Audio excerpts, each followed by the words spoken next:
What's up guys? So right now we're going to install this NV2 Kingston NVME M.2. I just got my PC and we're gonna install this as an upgrade. So my computer is here. We're gonna remove the front cover.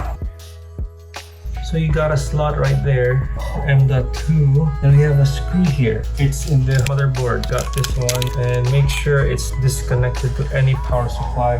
1 terabyte. Go install this one. Place this standoff clockwise. That's enough for a finger tight fit. Be careful of the cooler, and we have a small screw from the motherboard.